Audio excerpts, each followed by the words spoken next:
Hi guys! Welcome po ulit sa aking channel. This is Lynn Malakay po. Simplify Happiness, simpleng buhay, buhay na walang arte, less stress. Join me guys sa aking simpleng vlog for today. Isang magandang buhay po sa ating lahat.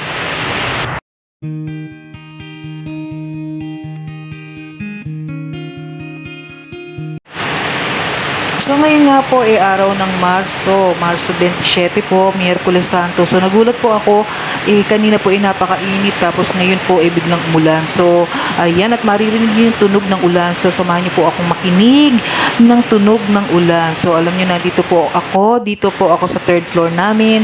Itong aming third floor na long span. So actually po, buti na lang nandito ako pag umuulan. So alam niyo kasi guys, isa sa pinoproblema ko itong pintuan namin dito sa itaas kasi nga wala pa talagang cover, ito talagang screen lang. So kaya minsan inaalala ko baka biglang lumakas yung yung hangin ay pumasok yung tubig dito. So dati may kino-cover ako ditong plastic. So ayan, makinig tayo ng tunog ng ulan guys. So yan, nandito tayo sa ating third floor.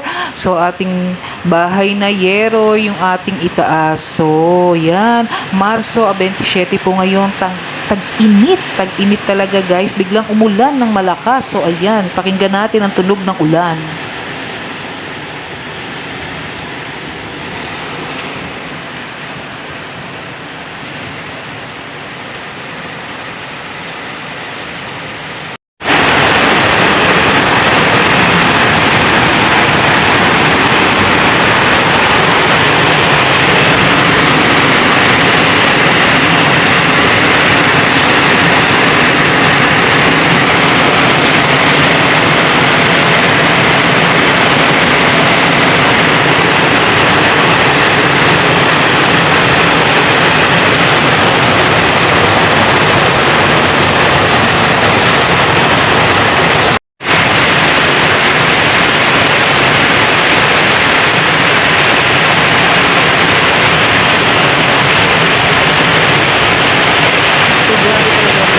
Lakas ng ulan, talagang maririnig niyo yung ugong ng ulan guys.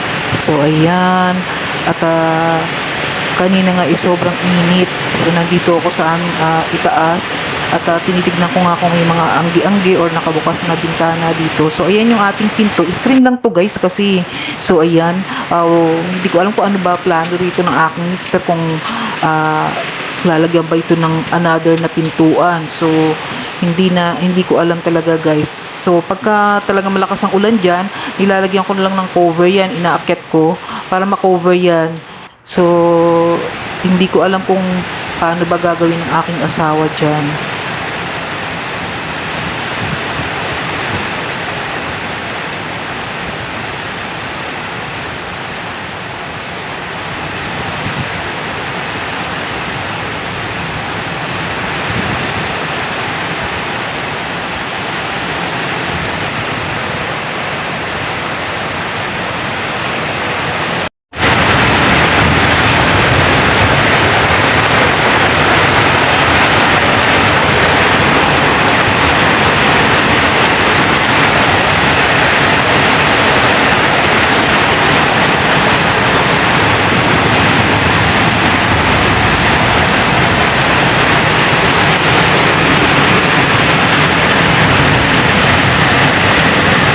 So yun yung aking anak. So wala na pasok yung mga estudyante kasi nga Holy Week ngayon. So yan, nandito ako sa bahay off ko kasi wala akong pasok guys.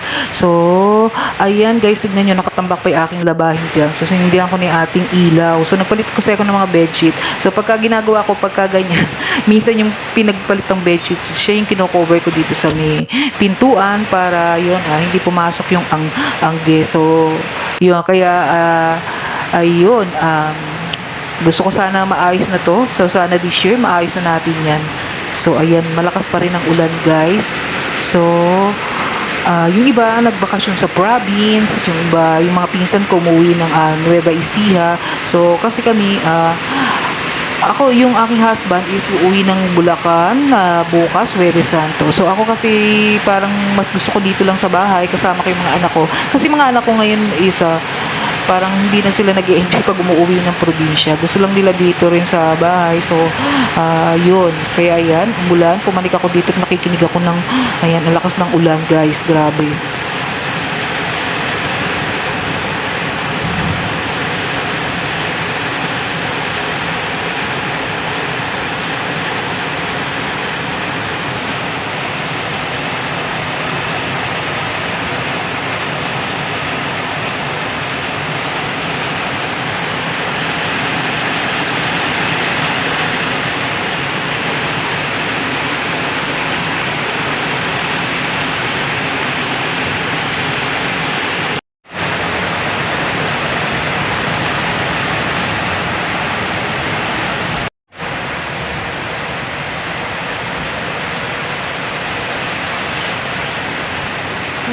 Ayan nga pala guys, may solar light tayo dyan. Yung nakikita nyo umiilaw doon sa may itaas na ayan, nagbi-blink-blink. So, solar yun. So, matik na yan nagsisindi pagkagabi dito guys. So, yan yung ating ilaw dito sa itaas.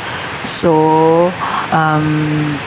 maganda rin yung solar light guys. Kahit paano, may liwanag dito pagkagabi. No need ko na sindihan yung ilaw natin dito sa may hagdan. So, yan yung ating dito sa pababa sa second floor.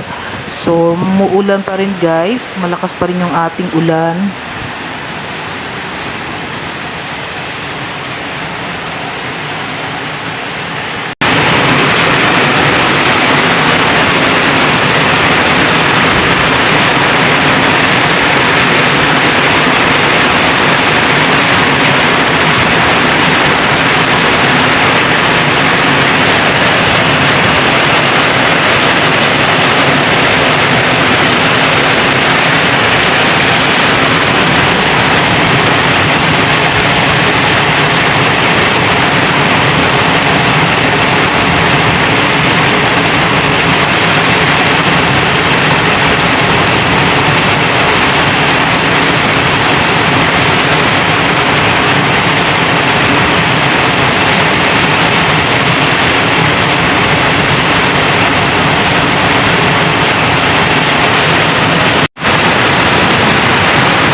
Ulan. So, parang mas lalong uminit aking naramdaman guys.